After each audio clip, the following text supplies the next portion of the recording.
Welcome to the Dividend Talk podcast, episode 81, Dividend Growth Investing from a Spanish Perspective.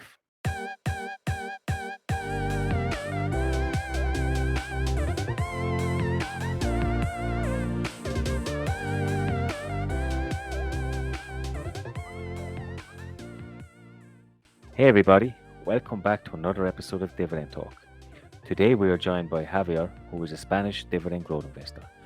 He's going to speak a little bit about his journey as an investor and some of the brokers that he uses. Stay tuned and we'll see you on the inside.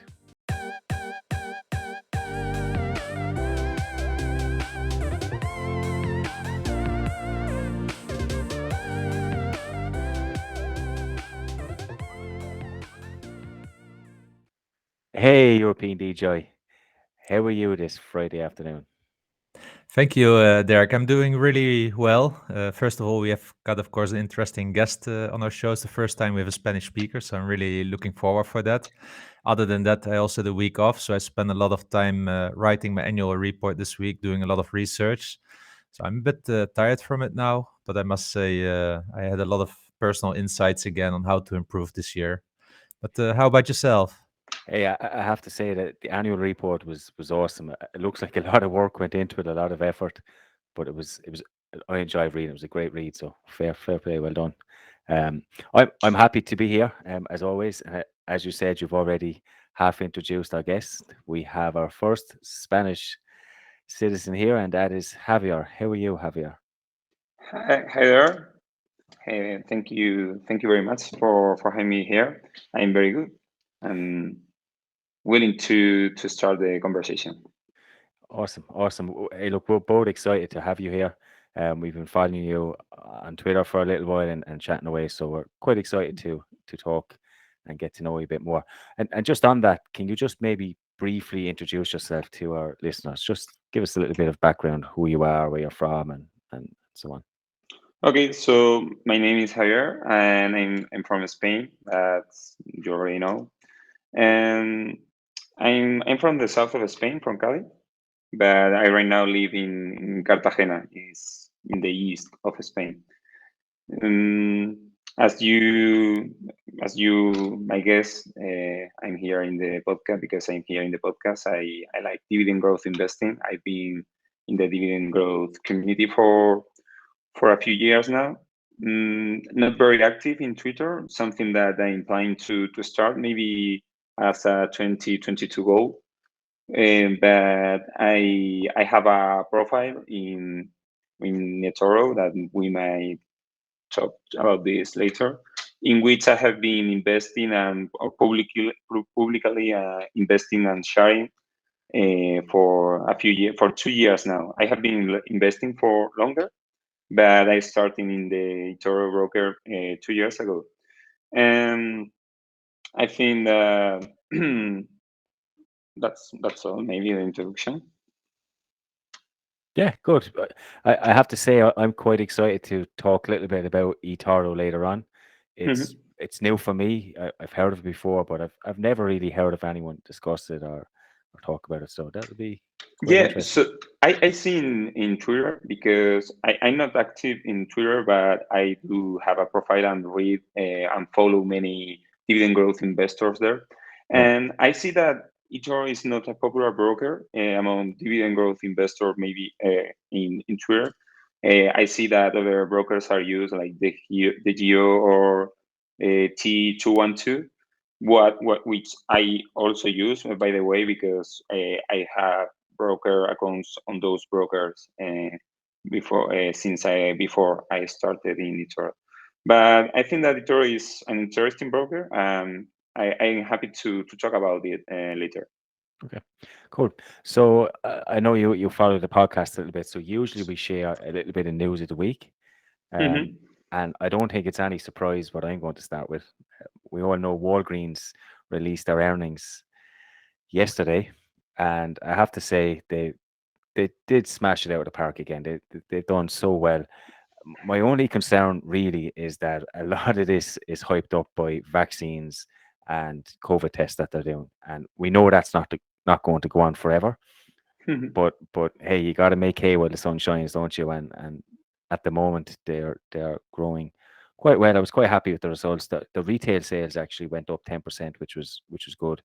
Their international sales have gone up due to that German wholesale joint venture that they have with McKesson.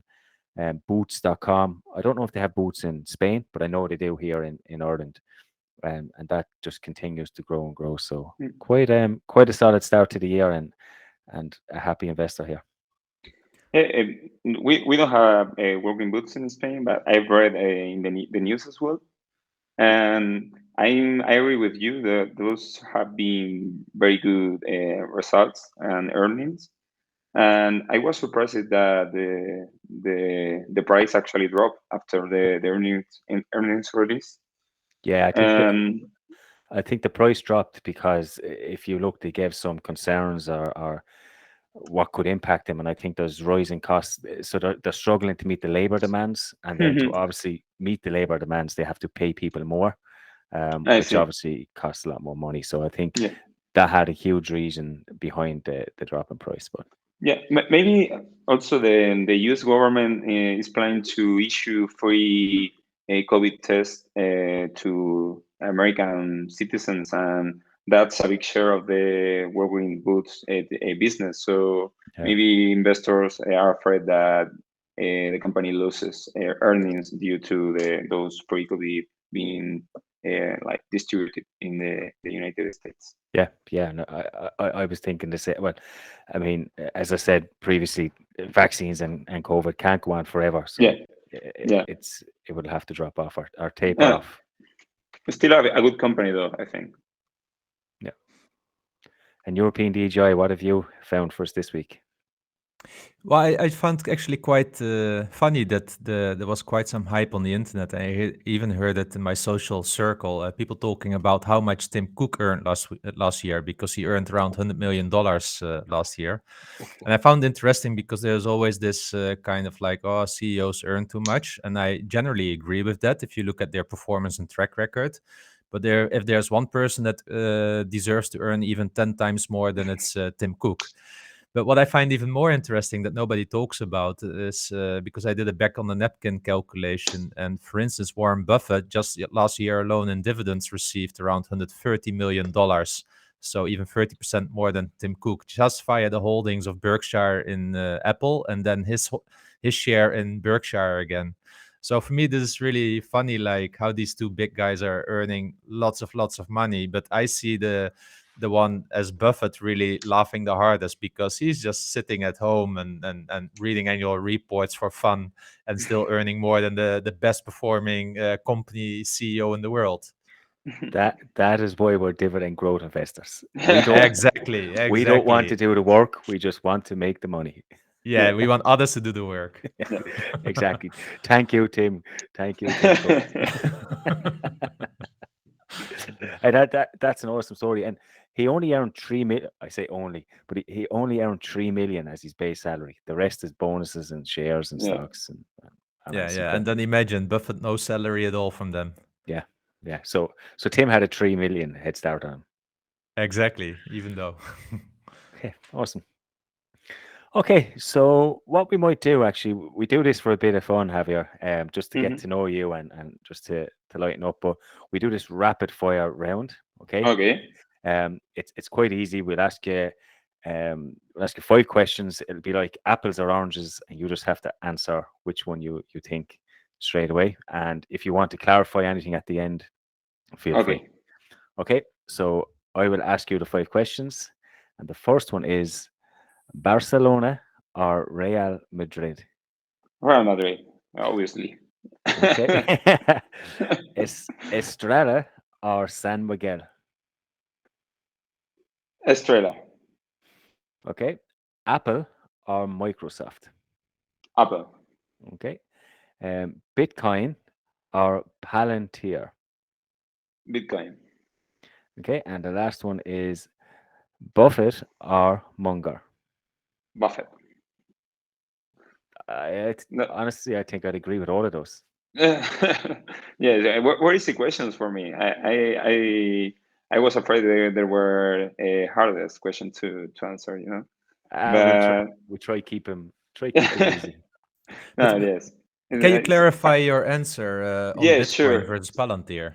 No, and it was easy because I don't know. I'm not very into the crypto world, so I don't know Palantir. I know Bitcoin because it's like the best known cryptocurrency. I Mhm. think.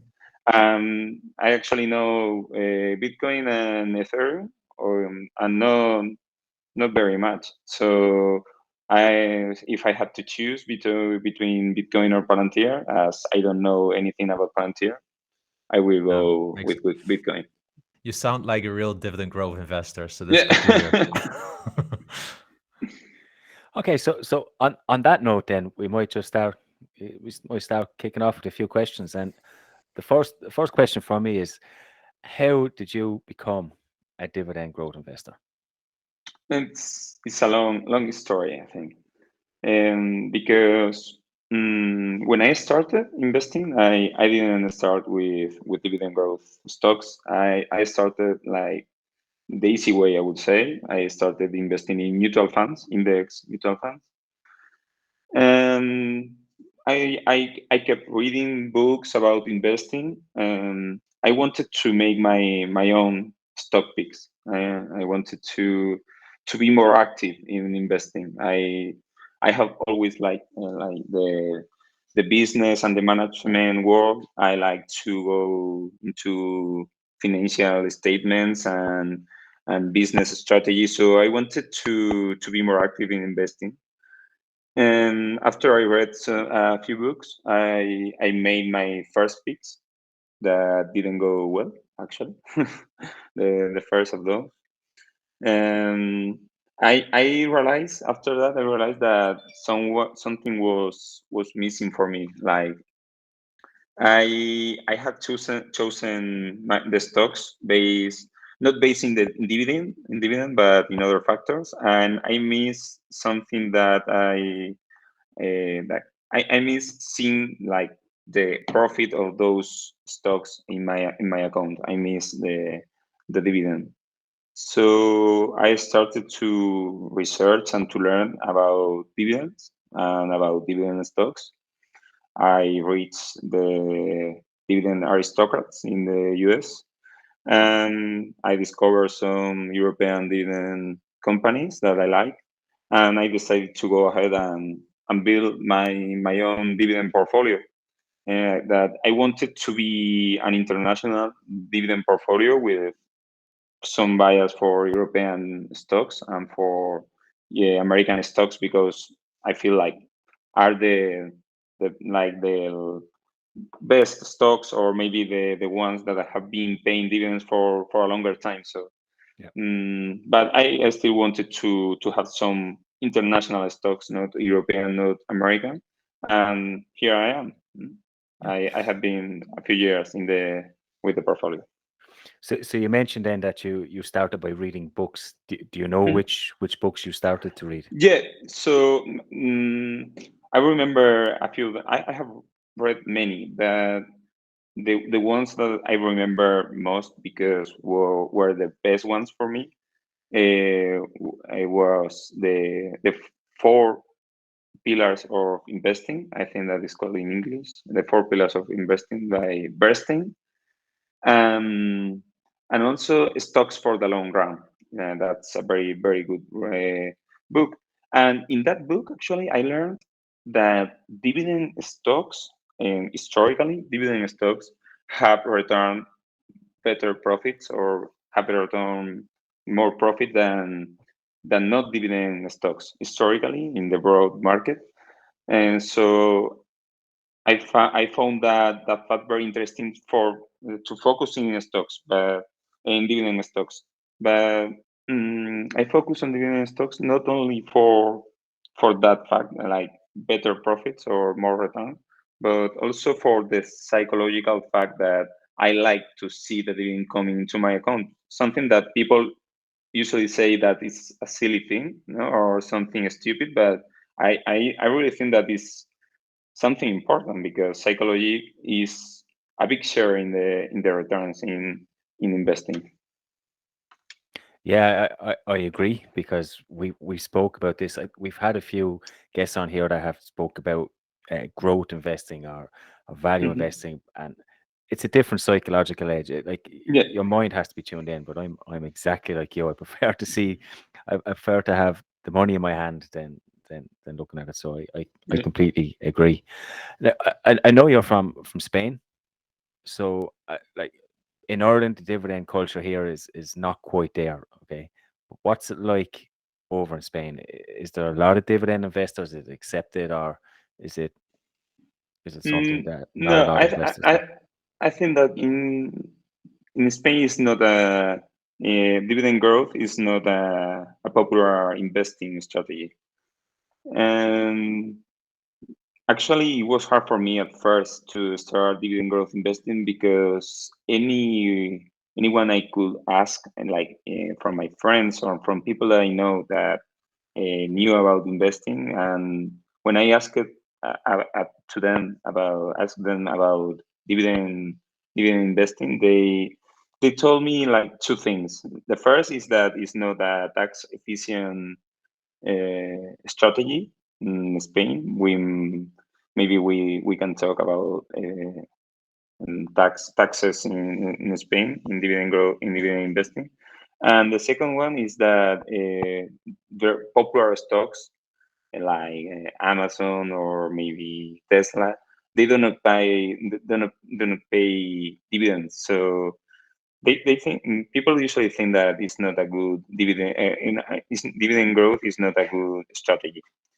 But still, I think that the dividend growth in community in Spain is growing now, and I have found some profiles and some people that uh, they they are interested in dividend growth investing.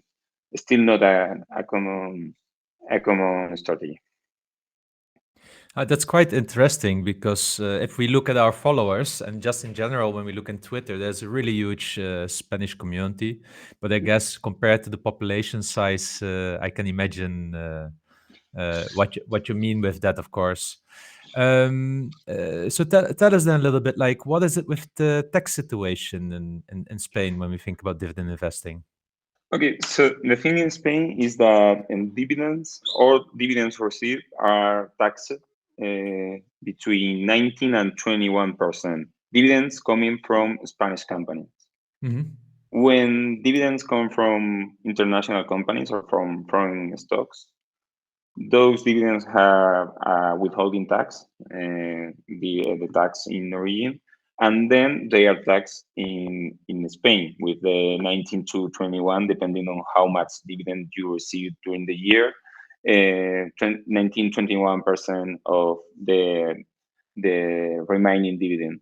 Still, Spain has double tax agreements with many countries. I think that Ireland and Poland are the same, but Spain has double tax agreements with the United States and with all European countries. And up to the Spanish government gives back up to 15% of the withholding tax. So when the withholding tax is 15% or less, it's like only being taxed in Spain with the 19 to 21%. But the main difference is, or the main problem is that mutual funds in Spain have a good treatment, a good tax treatment.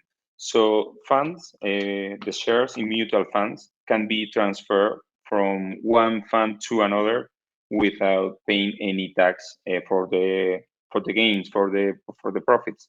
That's something that you cannot do with a stock. For example, you cannot transfer your funds from Apple to Microsoft without selling and actually paying from the gains for the gains or for the profit. With the mutual fund, you can do that, and that's one of the reasons that I think that many Spanish investors like mutual funds rather than individual stocks. Oh, that's quite something. Did you say then that it's 19% on top of the withholding tax, or is it you pay the withholding tax, and it's the remainder of the 19%. The remainder. So you pay Ah, okay. withholding tax, the withholding tax, and the remaining cash of the dividend is taxed between 19 to 21%. But if there is a double tax agreement, that 15% is given back to you, not actually given back, but is given back in form of a tax credit, so Yeah. that the Spanish government only charges you the remaining quantity up to the 19%. Okay. And if you sell a stock and you have capital appreciation, do you have capital gains tax on companies? Yeah, so you had to pay for dividends received and for capital gains. And what's the percentage for capital gains? It's the same. Oh, Is okay. between 19 to 21%, depending on the total amount that you have that year. Okay. So you're still cheaper. It's still cheaper than Ireland. In Ireland, how much is it in Ireland? Capital gains is 33%, and dividend income is taxed at your marginal rate. So we've got two bands. We've got 20, I think it's 21% and a 40%. I see. So you're taxed at either one depending on what wage cap you're in. Okay. But Javier, it also means then that to your point that it's I said also more interesting, I guess, for Spanish investors to invest in stocks in Spain, listed in Spain, right? Also from a dividend stock point of view, because of the hassle of claiming back dividend taxes and everything. What are some popular dividend stocks in Spain to invest in? Mm, so there are actually in Spain. I don't think that there are many, or it's not the most common investing strategy, the dividend strategy. But the companies here usually pay dividends. There are many companies that pay dividends and actually high yields, but mm, there are not very good companies, dividend growth companies. Are companies that pay dividends, but not dividend growth companies, not like as I like to see it. Popular dividend companies, I would say actually Enagas and Red Electrica. Those are two companies that I think that maybe Derek, you have it in your portfolio, and a European dividend growth investor had them in the Nobel 30 index, but I think that he had them removed Yeah, because Red Electrica is out because they did a 5-cent dividend cut last yes, year. but Red Electrica, right? But Enagas didn't code it, right? Not No. yet. I think No. they are like 1 year short or something like that Yeah, to get in there. yeah. So those are very, very popular because those are the companies with the longest history in dividend distribution. I actually had them in my portfolio until a few months ago that I sold them because I wasn't sure about their ability to maintain the dividend. And actually, Red Electrica cut the dividend soon afterward. Um, those are I think that are the most known dividend companies, Red Electrica and Enegas. Okay. And is there any unknown crown jewels that we should consider looking for? Mm, if I can say one, I still have to do my work on this one because I'm currently researching it, and is Viscofan, ticker is VIS. It's a company that manufactures casings for meat, like to store the meat. And so Yeah. Viscofan manufactures the casings for meat. Yeah. Is actually one of the main players in that business. It's been distributing dividends for a long time. It had a dividend cut, like I think that in 2011 or 2010. But I think it's a good company. It has good margins, and it has a business niche, and maybe an interesting pick. You're the, believe it or not, that's the second time today someone from Spain has mentioned that company to us. Oh, really? Yeah. Yeah. It came up in one of our chats, Mhm. literally a couple of hours ago. It's the first time I've heard of them. I know you mentioned them, so Yeah. they, they must I, be I'm, good. as I say, I'm going through researching. I'm researching this company right now. I haven't finished yet, so I cannot make a final statement. But I think that is good to give it a chance to maybe study it deeper. Yeah, yeah. They look like they have a nice dividend history. That's all I say. Yeah. From 2011 to 2020 anyway. Yes. So this then also maybe a nice time now to start to talk a little bit about investing in eToro Mm-hmm. and such. Can you explain a little bit more about it? Because like you mentioned in the beginning, I think Derek and myself, we have accounts at the Hero, Interactive Brokers, Trading 212. And eToro indeed is a little unknown. I actually have an allergy from it, just from all the YouTube commercials where I Yeah. see a guy kicking a ball up that I think like he is so not a football player that I don't even want to associate myself with the broker, but maybe I'm just too biased in it. So tell us a bit more about it and why do you like it so much? I mean, I can understand you because I used to feel the same. All right, I was constantly watching all the YouTube ads, and I thought that it was a broker only for maybe for crypto or for trading, for short term trading. And a friend told me about investing in stocks in eToro 0% fee. That it only has like a small spread, and I decided to give it a try. What I see, what I saw, what I saw. Um, I built a portfolio there, like the same portfolio that I have in other brokers, because as I have said, I've been in the dividend growth in world investing for before I started in eToro, so I also use the Giro and trading 212. I built the same portfolio in eToro, and I've been there since then. I can say um, uh, one thing that is good and one thing that is bad or not that good in eToro. The thing that I think is good is that there the fees are very low. It's just a small spread, no fees for investing in stocks.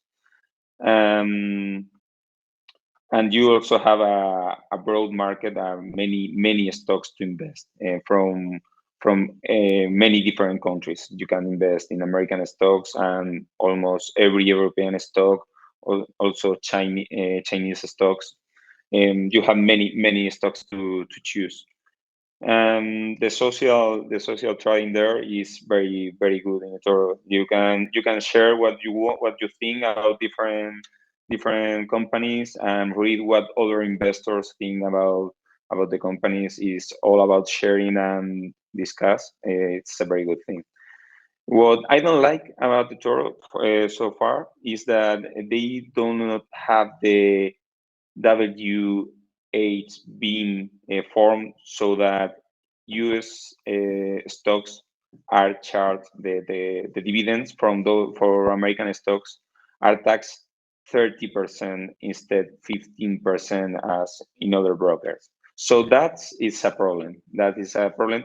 Well, and I have to say that I think that the Toro team is working on it because my other thing that I like about eToro is that it's like a new broker, but that is constantly improving and make hearing like the suggestions that investors make to the team, and they try to apply them and to improve the platform. I hope that they address this problem of the double tax agreement in the near term. That's though it's a negative point so far. Yeah, when I think of eToro, first of all, I see it more as a social platform, Mhm. and you can correct me, but I always get the feeling that it's for a casual investor, or like you said, maybe it gives me the feeling not for the long term. But what concerns me is my money safe there? And that's probably the first question I ask. So when I Yeah. when I invest in the hero, I know I have a certain amount of protection, and the same in interactive brokers. With Mhm. eToro, and I've tried to look them up a little bit. I know they are registered and regulated in Cyprus and Australia, but I'm not sure what protection I have in terms of my money in there. Yeah, I mean, I think that you have the same protection that you have in the Geo, in actually in interactive broker right now, because I think that the total amount protected is 20,000 euro, right? And in eToro is the Yeah, same. eToro is regulated not only. I understand you, because I had the same like questions and doubts at first. Um, it's not only regulated in Chipre. Where did you say that? It's regulated in Chipre, and also in by the Aus- FCA yeah, in the Australia. UK, and in Australia as well. And recently, it's been approved in the US as well. So I think that this like a global broker is very well regulated, and in my opinion is well protected. I wouldn't invest money there if I felt that it wasn't sure. But I really think that it's a safe platform. Um, it has also a very big community that gives me like confidence as well. Mm, I I don't know. I feel safe, really. Okay. And who do you follow other traders, or are you Yeah. an influencer and people follow you? Yeah, so I do both things, and both things. I follow people there in eToro. I learned from many different investors, and I also started to share my dividend growth strategy. Like how do I see investing, and how do I pick my stocks? Some people started to follow me, so right now I'm what is called in eToro a popular investor. Is said to an investor that has some people that follow him, and some people that copy their investments. So right now, I have some people that are copying my portfolio. So every trade that I do, they have the same trade done in their account. That's a very interesting feature in eToro that I don't think that any other broker have. Yeah. uh, Trading 212 have something similar with the buys. I also have my pie built in there in trading 212, but it's like the thing is that when you invest in eToro, you invest more in the person. Yeah. And when you copy in eToro, you copy the person, and when you copy in trading 212, you copy the portfolio, right? The pie, right? Yeah. That's the So difference.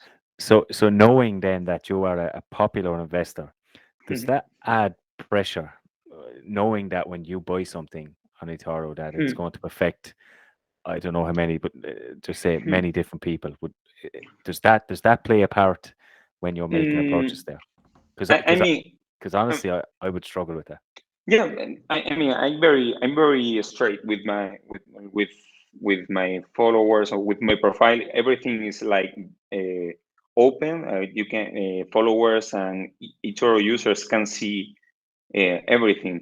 They can see the trades that I do. They can see my returns over time. They can choose open a copy and close it whenever they want. So I try to be very clear with my strategy, where with the companies that I like, the companies that I have under the radar, and how do I build my portfolio. I just do what I do, like what what I feel that is better. I do not think like people can choose to leave me whenever they want. I try to just do good good trades and buy good companies. I don't do many trades. I am a long-term investor, so use a few ones, maybe during the year, and just collect dividends. No more. From that point of view, then, Javier, what have been your, the investments that you're most proud of that you've maybe done in the last 1-2 years? Mm, the, I can say my two last incorporations to the portfolio that are Row Price, Yeah. T Row Price. It's a company that I didn't know much, but after I went through it and researched it a little bit, I found it a very interesting company, good margins, good returns, good dividend, and it's a dividend aristocrat. Mm, it was a hidden gem for me. And the second is the Royal Bank of Canada. I like it because it's also a good dividend company with a good moat and good returns, and is a way also to diversify my portfolio from American and European stocks. A Canadian stocks still has a big share of its business in the United States, but I found it also interesting. I do not follow like the constantly if the price is up or down. I just keep receiving dividends if I'm monitoring the companies, and if everything is right and doesn't anything changes, I keep with them in the portfolio. Good, good. And maybe we might finish up with one last question, and that Mhm. would be: have you got any advice for beginner investors into dividend growth investing? Yeah, so I would say not to maybe not to rush. Just read and learn and ask people, and once they have learned, to start to give the first steps, not to keep or like, get stuck in the reading or in the reading thing, like or maybe waiting for the best time to invest. I would say that is better timing the market than market timing, right? Yep. I will also tell them that do not hear people that say that dividend investing is not worth it, or that there are more profitable ways to invest. I think that there is not a better way to invest than other. Just each person has like a personality, and that personality matches like a investing style, and each of us has like a different style that is better for us. As I have said, psychology plays a big role in our returns, and if we do not choose the right investing strategy for us, it won't be good for money. So don't hear the noise. Don't hear people like saying that growth, value, crypto is better. If you feel like dividend is good for you, go stick to it and stick to the strategy and keep collecting dividends. That is what I like to say. Good. Some good advice there. I have to say that I will share your profile on eToro, if that's okay. I think you do some really nice posts, and I've been going through them, so I think Okay. people should check you out. But thanks a million for that. That was quite interesting for me, and a new perspective and a new broker to look at. Okay. Perfect. Okay, we might jump on to some of our listeners' questions. Yeah. So listeners will write in, and we'll try our best to answer them. And the first one is from Rafa, and he has asked you in particular, what your favorite Spanish stock that you own in your portfolio. Okay. That's easy because right now I only own one stock, a Spanish stock in my portfolio. and is Inditex. Inditex is, I think, the biggest retail company in worldwide.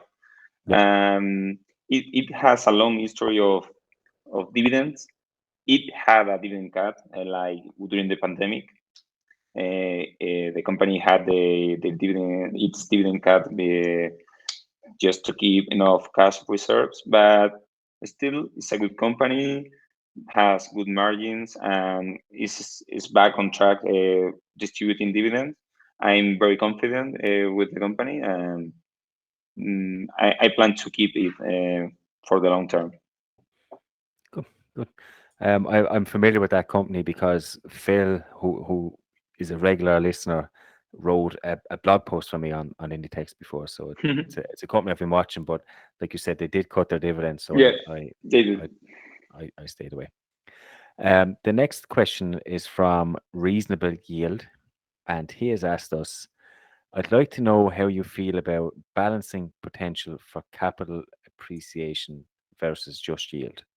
So, example, buying AT&T only to underperform on a total return basis.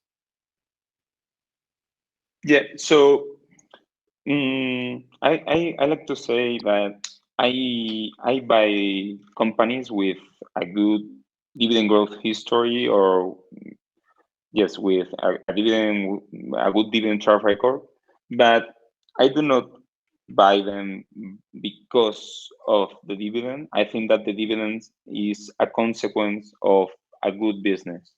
So if you, I will never buy a company for only for a high yield. Like in this case, I don't like AT and AT, so it's easy for me.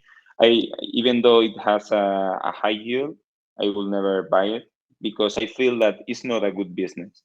And on the contrary, if I found like a good business with a low yield, maybe for example Apple, I will consider to buy it. I still had to make some research and to decide if the dividend is too low for me. But I would rather buy a good company with a low dividend than a bad company with a high dividend yield. Cool. Future Dividends has asked us then, how much planning goes into investing in 2022? Do you plan to invest a certain amount monthly, and is there flexibility there? Yeah, I have I have my a clear plan, and I invest. I have a monthly savings for my salary, and those monthly savings go straight to my portfolio and to my whole portfolio. I have my total portfolio. I also have portfolios in other accounts. As I have said, I distribute that amount among my whole portfolio, and that's every month the same. And pay me first, as is usually said in the investing world. And what is your savings rate so far? My saving rates is close to 50%. Wow. Well, Good job. okay. Good job. Not many expenses for so far. Like I not married. I don't know have children, so is easy, right? Well, it depends, right? If your future wife also has a job, then maybe there's even more potential for savings. So Yeah, it all depends. yeah. So I have problem this year. That's true. Is that I'm right now planning a wedding, and that's a big expense to face, right? But I still have the budget done. I expect to be able to keep my saving rate overall during the year. Okay. Well, if you doubt, send her to us. We'll do some selection to see if she's really a saving rate. I said material for you. Yeah. Okay. Martin has asked us about his core satellite investing strategy. He already has 15% position in S&P 500. He wants 60% and then he wants to invest the rest in some high quality dividend payers like Johnson Johnson, Texas Instruments, and then he wants to add 3 more ETFs with a historical growth rate of 7%. So he just wants to know what we think of that, really. Yeah. I think we've got something similar before, where someone had a similar setup, and I mean, I personally don't see anything quite wrong with it. No. I like it quite a lot. I've been chatting with Martijn in the past a little bit.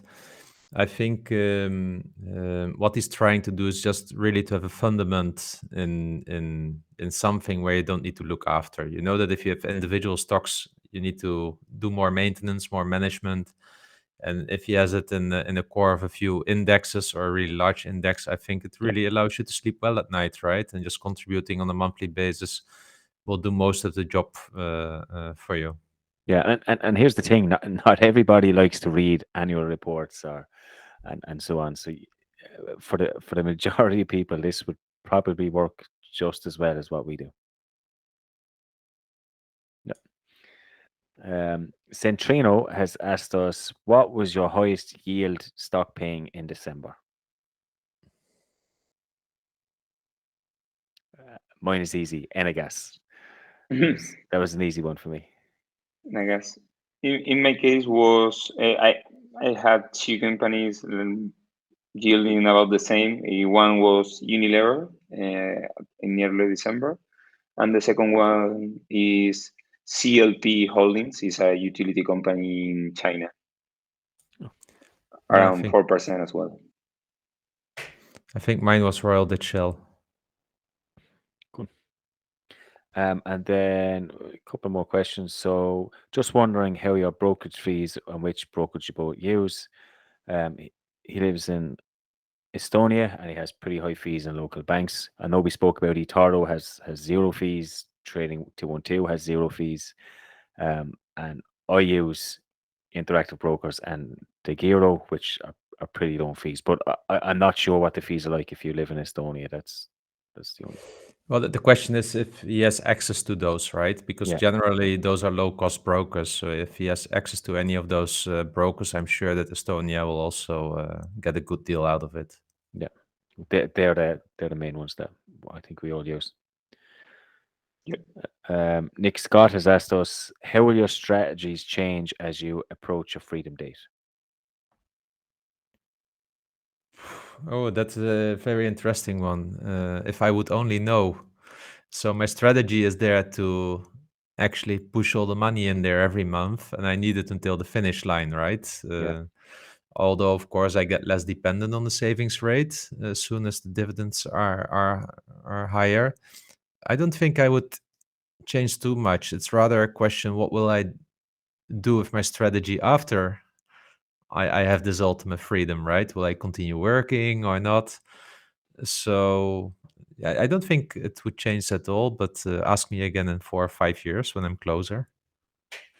I mean, you're closer than me, so you have you'll reach that point well before I will.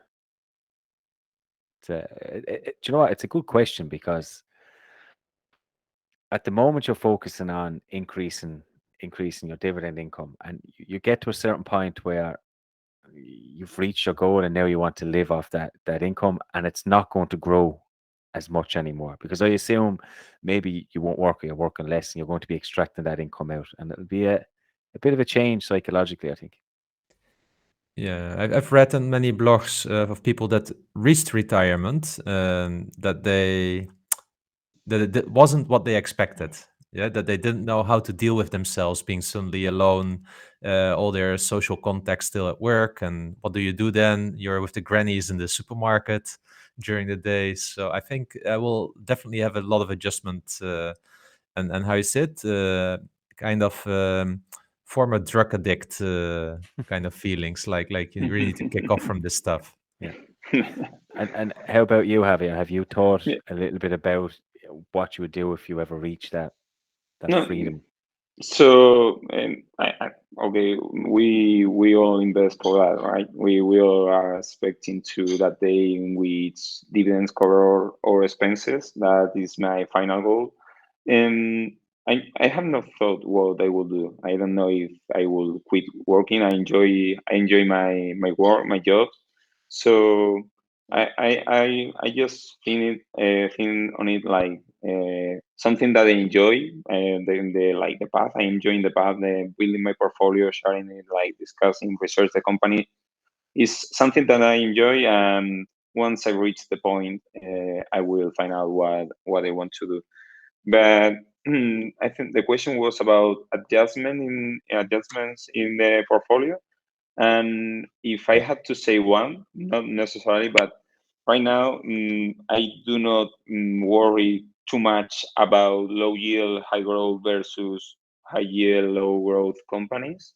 I have a mix of them in the portfolio, but maybe as the retirement date or the financial freedom date uh, comes, I might bias or have a preference for higher yielding stocks and rather than for low yield, high growth stocks like Apple or Microsoft, for example, versus some higher yield stocks like Unilever or um, GSK, for example.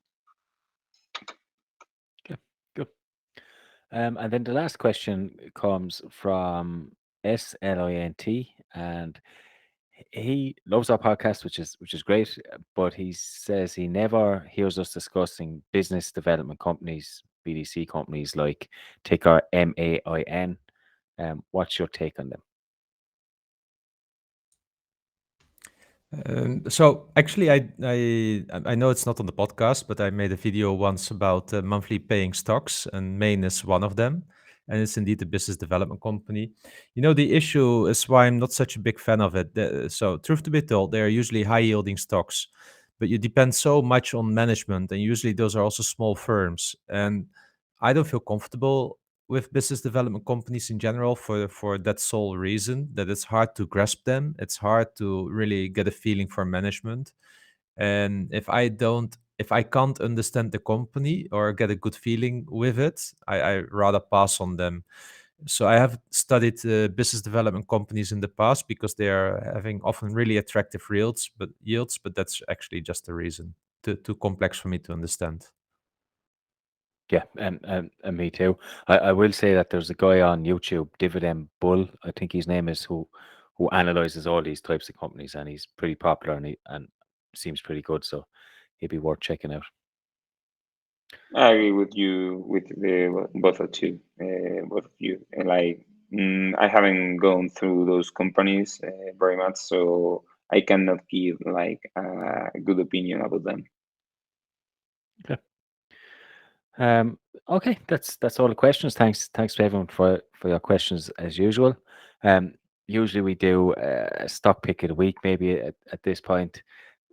So if you were to pick one company in your portfolio that you had to recommend right now, Javier, which company would it be and why? Okay, so if I had to choose just one company for dividend investing, I I have a clear choice, and it's Realty Income. It's a REIT company with like nearly 6,000 properties around United States. It's now expanding to Europe. It has bought some properties in Spain as well, and it calls itself the dividend company. It has been paying monthly dividends, growing dividends for more than 25 years. So I find it like a great company with like properties rented to high quality tenants and among different industries. So I think that is a business that is diversified itself, and it pays a very good dividend monthly. That is an uncommon thing. It's the stock that I would recommend if I had to choose just one. Awesome. I don't think anybody here will argue with that choice. Nice pick. Okay.